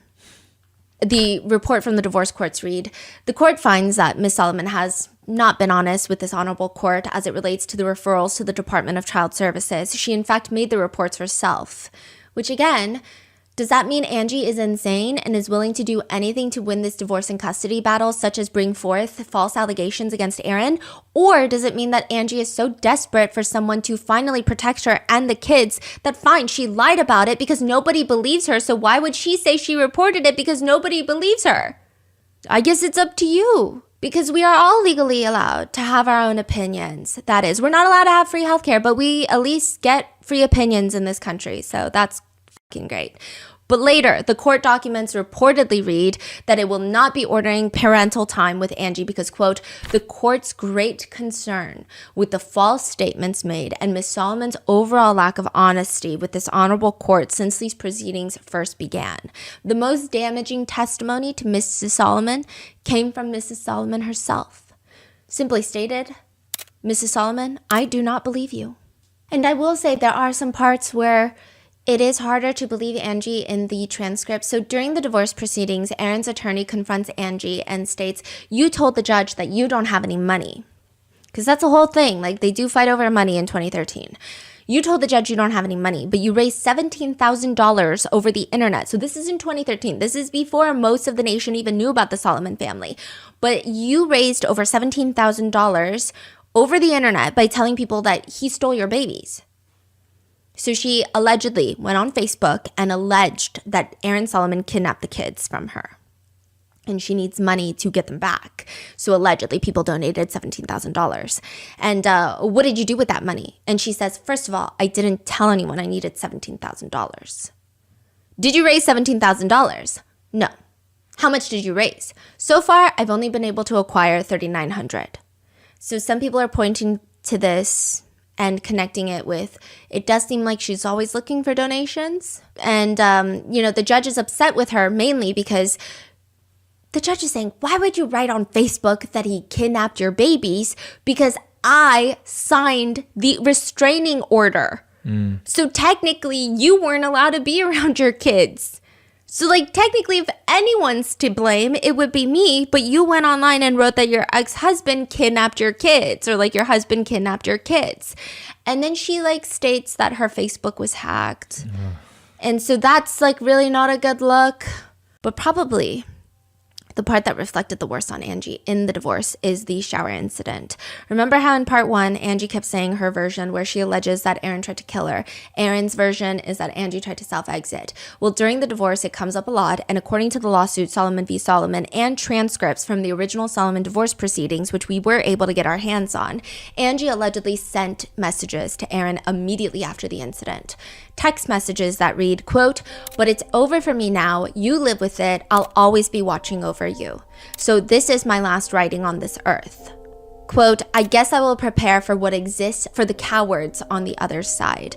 And with religion, there is usually a connotation of self-exit being a cowardly thing. Right. Okay. And frowned upon. So the word coward is heavily debated. She writes, I am not trying to self-exit. I made a bad choice for attention. So now it's almost insinuating that it was not a self-exit attempt, but it was a fake self-exit attempt for attention. But I accept responsibility for that choice, and I have learned why I did it and won't repeat it. I'm hysterical and I'm ending it all. You are gone and you took my babies again. I won't be alive through this day. I found one bullet in the chamber and I left a note for the babies. I can't live this way. I called mom and I told her and dad goodbye. I never wanted to hurt myself, but I can't stand this pain and you won't talk to me. You took my children. Again, I hope one bullet does the trick because I'm not sure I know what I'm doing. I guess this is for old Ange. I'm scared to do this, but I can't live without you, Gracie. Tracy and Grant. Here goes. Then another thread where Aaron texts Angie, and I have a picture of you in the shower when you tried to self-exit with the blow dryer. Angie responds, oh, Aaron, you took a picture before you tried to help me? That shows me where this has gone. Just go find another. I staged that anyway, but who cares? Use it against me. Now I'm a complete wreck. I won't be making any field trip or to the school. I'm beyond hysteria. I gotta calm down. All I wanted was to be loved, nothing more. Unfortunately, I wouldn't kill myself, but you would memorialize my faking it to get attention and use it against me instead of loving me. That is crazy. So that came out during the divorce. Wow. Angie states she doesn't recall sending these messages. She just knows that Aaron is the one that put the cord around her neck. Then she's presented with another text message that reads, I'm hysterical, I'm gonna end it. And she says, quote, I do not recall sending that. I did not see anything on here that says that I sent that. So they have a recess where the judge is like, I'm gonna go eat my sandwich in the back in the chambers, and I'm gonna, Angie, give me your phone. What? So they take Angie's phone and they find the text messages. They scroll back and wow. She says then, I don't recall saying that, but if I did, I just said it because I knew it would bring him back home with the kids. So I just said it because I knew that's the only way he would get back. There's a text message from Aaron to Angie around that time that reads, please don't do anything drastic. I love you. The kids love you. You need to get more help. Seriously, I'm worried about you. Which some people believes goes to Aaron's argument that Angie is unwell and is constantly doing these types of things and accusing him of things and is unfit. Then Aaron's attorney presents another email that Angie allegedly sent Aaron that reads, I'm not wanting to self-exit. I made a bad choice for attention, but I'm accepting it. And so she's asked, what are you talking about in this email? And she states, in order for Aaron to stay at home with me, I had to take ownership of what happened. Tell us what you're taking ownership for. What bad choices are you taking ownership for? Angie's explaining that in their marriage, when anything goes wrong, any sort of violence takes place, she has to take ownership and fault for it in order for him to come back. And all she wants is her kids to come back because she doesn't trust him with their kids alone. So she's saying, this is just because this is what needs to be done. I will say a lot of netizens understand to some degree. They say that in toxic abusive relationships, the abusive partner will have you saying things or taking responsibility for their abuse by saying that you will work on not triggering them to violently assault them. Things of that nature. So she's stating that's the only reason that this happened. Now, the reason that a lot of netizens are a little conflicted about whether or not to believe Angie in this scenario particularly is that she doesn't just outright tell the judge that.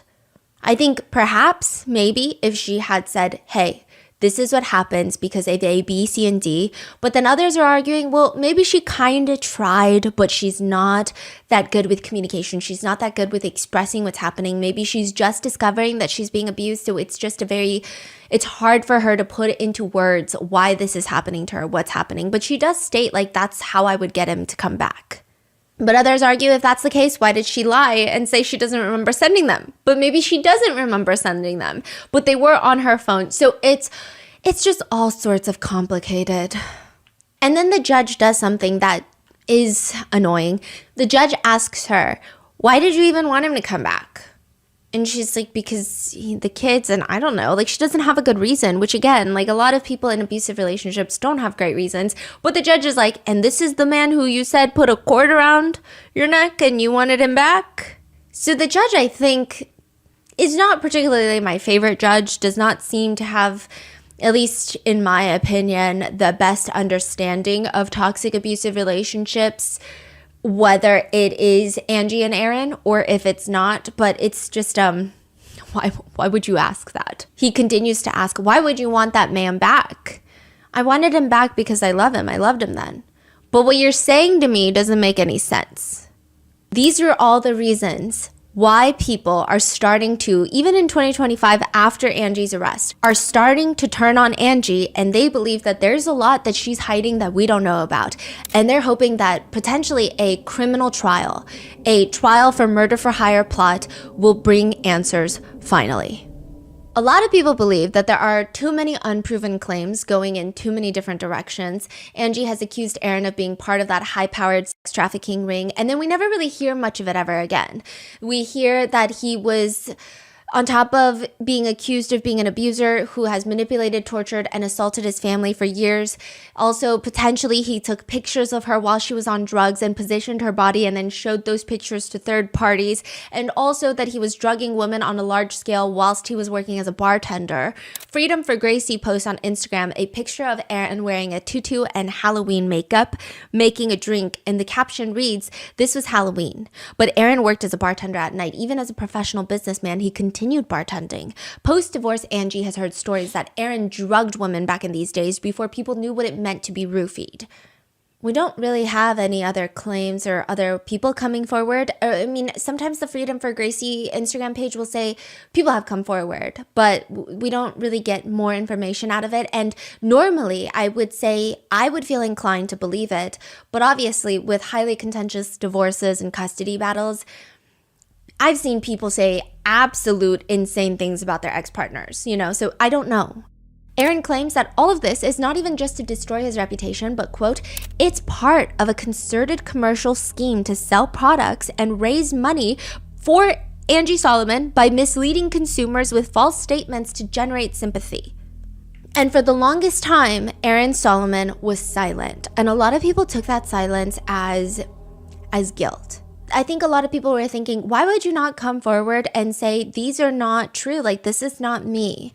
And Aaron Solomon was arguing that he did with the community, he did with people he cared about. He didn't feel the need to do it on a national scale. But eventually, after Angie Solomon's arrest, Aaron is featured on 2 episodes of a Good for Grief podcast. It's a very small podcast done by one of Aaron's friends. I believe they also attend Grace Chapel Church. And so this is not just like an unbiased confrontational podcast interview. This is not testing the theories, testing the evidence type of interview. It's not investigative. It's completely, here's my friend. I'm just going to use your platform to say what I want to say, which is, fine. But, it's an interesting podcast. It's an interesting listen. He's asked in that podcast if he feels relief in the strange sense of the word, because the way that Angie was arrested, the podcast host believes that this shows the public, this shows the people who was the crazy one in the relationship. Aaron does start getting emotional. He says, I don't know if relief is the right word, because it's hard to hear no matter what, the mother of your children and the person you married speak so easily about wanting you dead. That's very hard to hear. It's hard. I don't know if relief is the right word. It's hard to hear, no matter what, the mother of your children and the person you married to speak so easily about wanting you dead. That's hard to hear. He says it's validating in some ways. He says, quote, "It's also somewhat alarming and disturbing how many of her supporters still want me dead and speak outwardly about it online." And you're like, so my head is on a swivel every day, and that's not fun. He says he hasn't spoken to Gracie, his daughter, in 5 years. He says, "My heart hurts of her because I can't remember if I said this before, but with all that's gone on, I feel like I failed in not protecting my daughter from what has happened to her via her mother from a mental perspective." He says, this whole time I've been very quiet. I wasn't sure it would benefit her at all for me. And for both parents to be out there on social media or on a podcast or on a blog or a TV show or a documentary or whatever, I'm kind of saying my side, although there's been plenty of times where I wanted to. So he's saying he never really spoke up prior to Angie getting arrested because he felt like it would not benefit Gracie.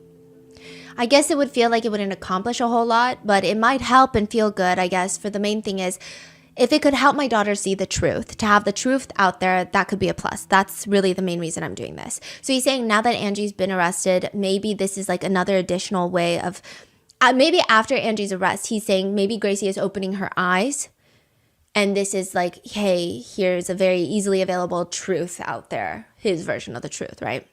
He says that he's grieving the loss of both of his kids. Quote, "And being a dad was the coolest, most important thing in my life, and it went away quickly.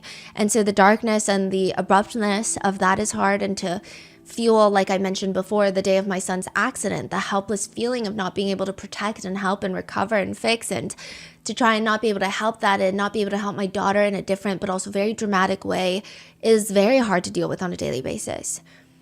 Aaron says that he hopes in a way that if there is a criminal trial for Angie, he says he hopes a lot of the truth will come out. I will say the podcast episodes, I mean, it's hard because both the parents, when I listen to them on most podcasts and interviews, they seem very rational people. They seem like they've got their head on straight.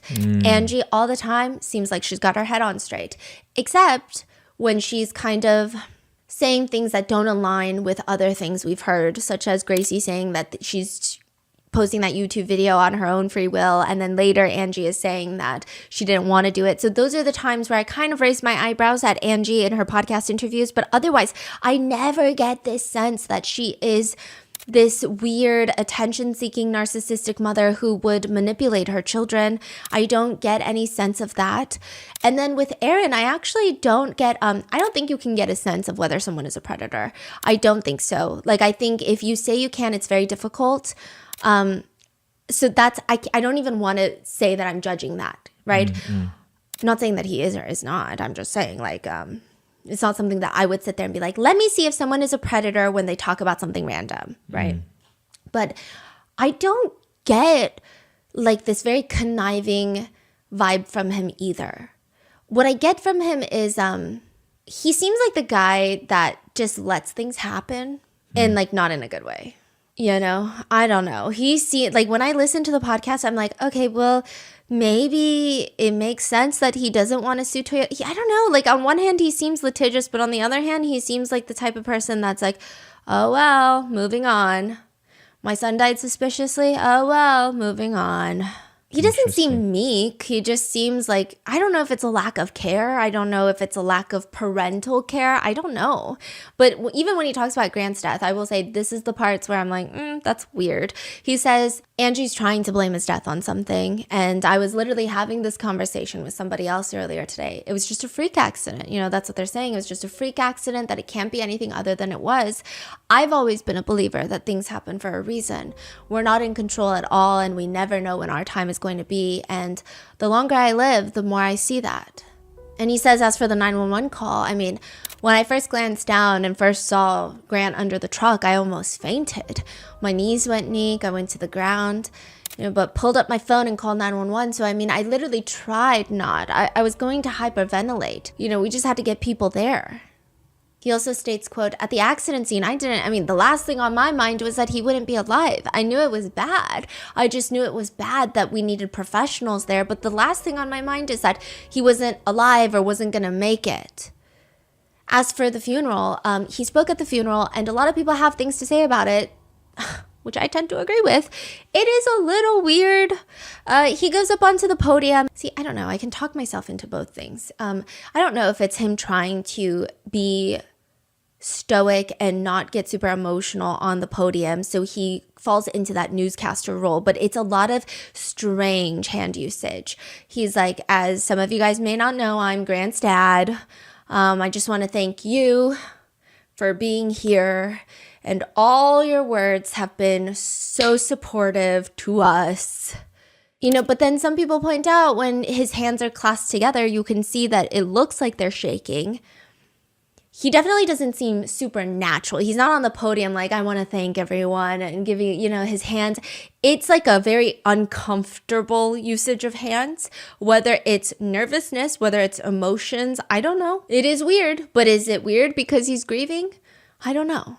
And he was just saying that for the funeral. He was trying to be strong. He was trying to be strong for Gracie, but also Angie. And in the funeral speech, he does talk about Angie, and he brings Grant into Angie and talking about how Grant loved being held by Angie when he was younger. And so it seems like on one hand, I can see him trying to, although we've been through a lot as a family, like let's try to come together for this very difficult moment. And I even want to show my ex-wife that I'm trying to be there for everyone. But on the other hand, it's also like, I don't know, the accident is so weird. And there's a lot of moments where he's very vague in that interview, in that podcast, and he just says things that maybe I personally don't get.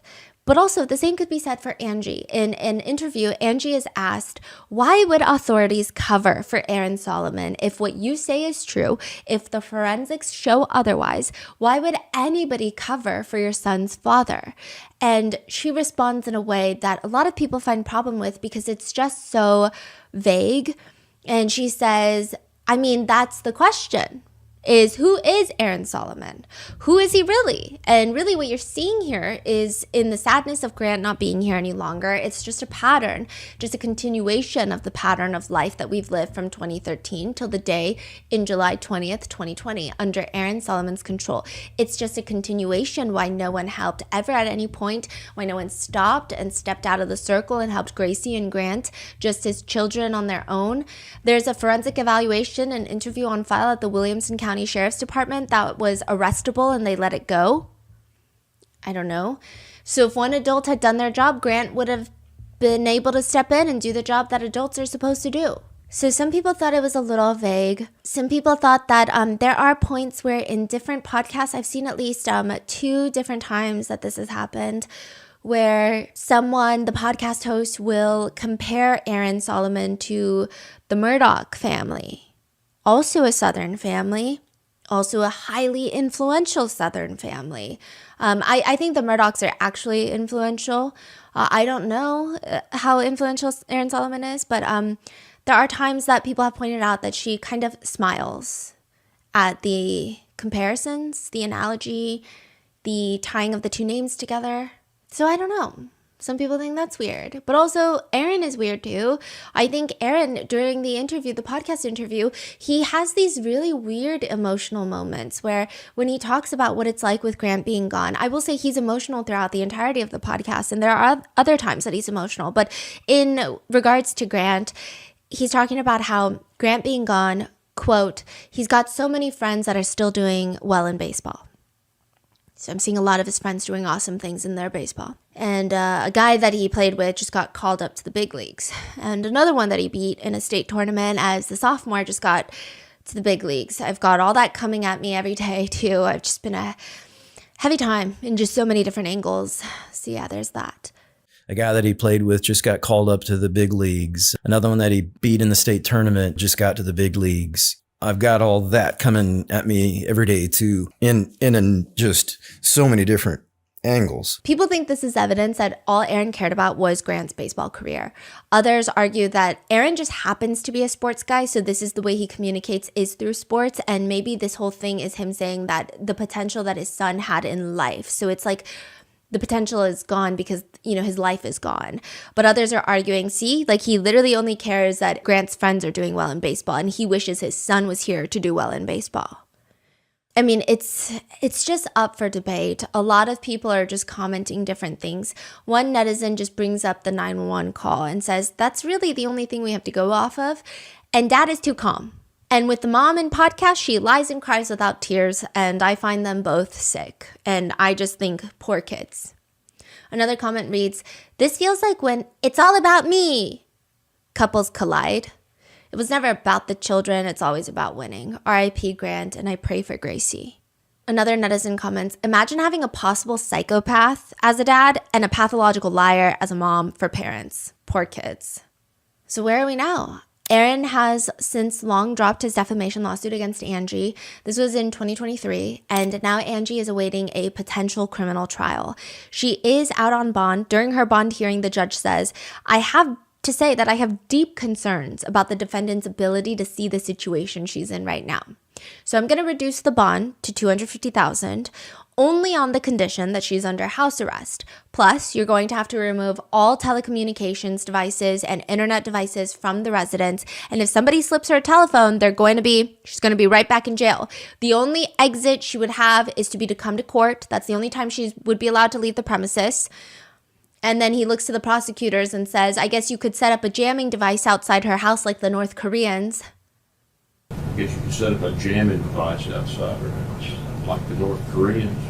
Weird comment, but a lot of people have been arguing about this. Some people say that this is actually no one has a right to bond. Like, just so everyone knows, some people are arguing nobody has a right to post bail. Like the judge can deny bail for anybody. If you are suspected of committing a crime, especially with Angie, there's an audio recording of her committing a crime. There's enough evidence, like there's no right any American has to be let out on bail.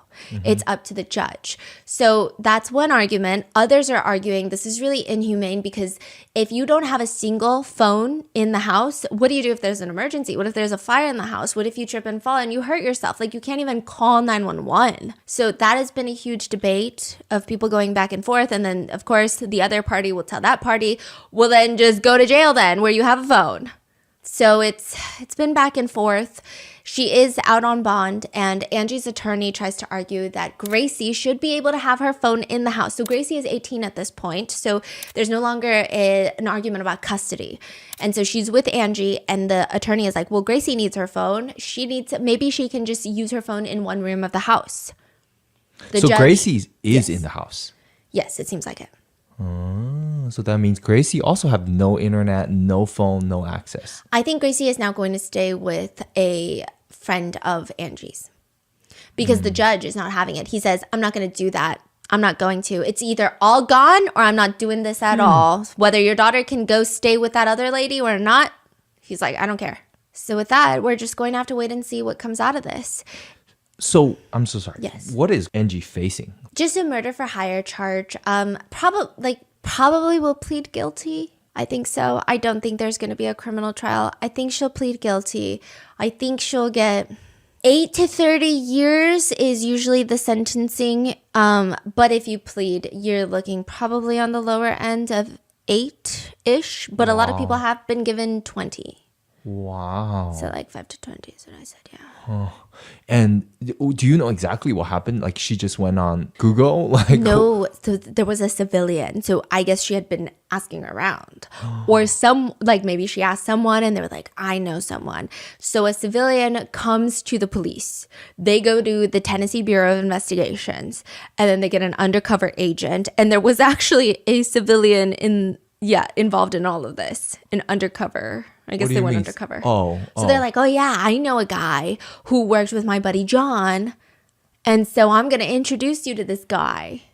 Wow. Yeah. So this is like just a neighbor. Yeah. Wow. Just like a regular suburban person who is like, oh, I got to go to the cops. So Angie, though, is awaiting a criminal trial. I feel like there's probably going to be some sort of plea deal. I don't think that there's going to be a trial. If she pleads guilty, then we probably won't have any more answers for anything. Nothing, yeah. But if there is a trial, then we will know a lot more. Yes, we'll know a lot more, but it will still be limited considering you can't use your own trial where you're the defendant to bring it's hard to get things against Aaron admitted. Right. So it'd be a little difficult. I imagine that there would be a lot of legal barriers that the prosecutors would try to block to bring up all these different things that would be against Aaron, right? Because then you're basically saying, well, the victim deserved it, so I was trying to kill him, you know what I mean? So I think that there's that. But I mean, we'll know a lot more than we know now, I imagine, with a criminal trial. But I don't think it's going to go to trial. I hope it does, just for the sake of so many people have donated money. So many people have been so invested in this case. And just if something did happen to Grant, that's probably the best shot to get an open investigation. That's probably like the best shot to get any sort of extra information to force the police to get an investigation. So I do hope that I'm wrong, and I do hope that there is a criminal trial, but I think it's unlikely. You said there's a gag order on the whole family? Yeah, the whole family is under a gag order, and even if they weren't, I mean, it's probably advisable that they would not talk, yeah. But Angie has previously said about Grant's death, there has to be a way. With all the ways involved in covering this up, there has to be a way to carve out what happened to Grant. We had a child die and no explanation for it. We have one witness, and that witness's story cannot be true. So if not that, then what? Which, interestingly, like 2 months ago, end of October, 2 of the witnesses from the car accident have been located. They've come forward to the police. We don't know what they've said, but they were out of state. They were driving through the state. They were working in Tennessee, and they were out of state. They weren't keeping up with social media. They weren't following these YouTube channels and podcast episodes. They didn't know what was going on. They didn't know what they saw was that big of a deal. They didn't even know if Grant Solomon was dead or alive. They just like helped, and the truck couldn't come up, and so it was a whole thing, and then they left. That's so crazy. Now 5 years later, they're saying, oh, sorry, we didn't know. But like, hi, here we are. Wow. So it should be interesting what they have to say as well. Yeah. Because they might be the only people that have something to say that might be worthwhile. Yeah. But what are your thoughts on this case? I mean, it's such a confusing case. I will say that when I first went into it, all I've heard was that everyone's on Angie's side. And that's kind of like where I initially thought too, right? And then people start changing their minds. And I started seeing more and more as time was developing of people questioning both sides. So it's been interesting to see how even the netizen opinion has been shifting. So like in 2020, I recall everybody was on Angie's side. Yeah, and that's what I'm saying. Like and, without more information, yes. I don't even want to make any. Oh yeah, I don't think so. I don't want to feel anything because who knows what really happened here. And I also do think that one thing I want to clarify is being on Angie's side or not believing Angie or believing Angie has no correlation with whether or not you believe Gracie. I think regardless, Gracie should be believed. I think that she's ultimately a victim in some way, shape, or form. Every scenario, like it's a sad reality. Every situation, every scenario, whether the sexual abuse happened, did not happen, and that's not me questioning it, but like putting out all these hypothetical scenarios out there, she is still a victim. Yeah. But what are your thoughts? Let me know in the comments, and I will see you in the next one. Bye.